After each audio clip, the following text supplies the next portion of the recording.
It is one of those weeks in geopolitics where you can hear almost the chessboard being flipped mid-game. The Middle East tensions hit a dangerous high.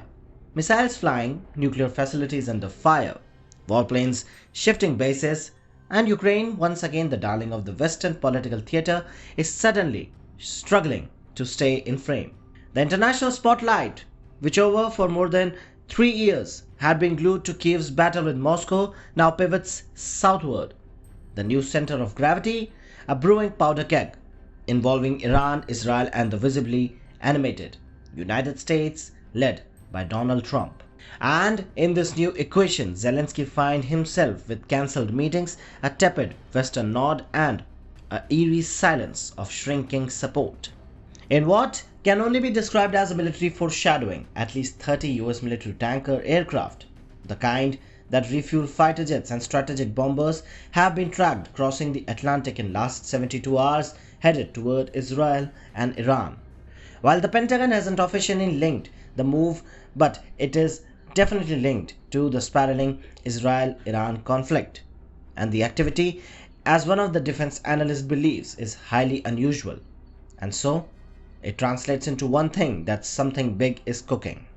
Also, it comes on the heels of Israeli airstrikes that reportedly targeted Iranian nuclear sites and killed several key scientists. In retaliation, Tehran has also launched multiple massive missile barrages. A dangerous new chapter in a feud that has been burning beneath the surface for years. And adding the fuel to the fire, Donald Trump, the tweet guy, the president who wanted to end the two wars, is now getting a third war in motion. Trump, always eager to stir a global drama from his keyboard, has been issuing public warnings via Truth Social and X, suggesting that Iran's Supreme Leader Khamenei is being watched and that US will not hold back. Subtle as a flying sledgehammer, isn't it? And amid this chaos, the once unskippable Ukraine agenda was shoved back to the row. At the recent G7 summit in Canada, Donald Trump abruptly exited before a scheduled meeting with the Ukrainian President Volodymyr Zelensky. The White House Press Secretary Caroline Leavitt said that the early departure was due to important matters in the Middle East. In other words, sorry Vladimir, but we have got a hotter fire to deal with.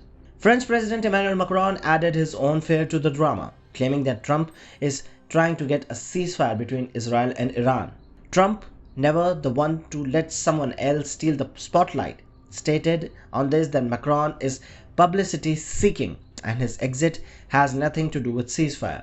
He assured his followers his reason is much bigger, though he offered no clarity beyond that. But for Zelensky, the optics were terrible.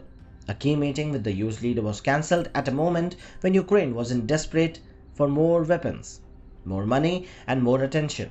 Instead, he got snubbed, while Washington packs its plane for a different war. Meanwhile, in Moscow, Vladimir Putin is doing exactly what he prefers, sitting back and letting the West tie itself in knots. The Kremlin has made it clear that Russia will not intervene in the Israel-Iran clash, choosing to keep its eyes on Ukraine and a more visibly isolated Zelensky itself. Putin's silence on the Middle East is strategic.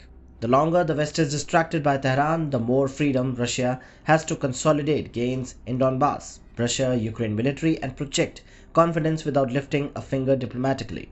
And let's face it, if Zelensky is the poster boy of the West, this latest round of ghosting couldn't come at a worse time.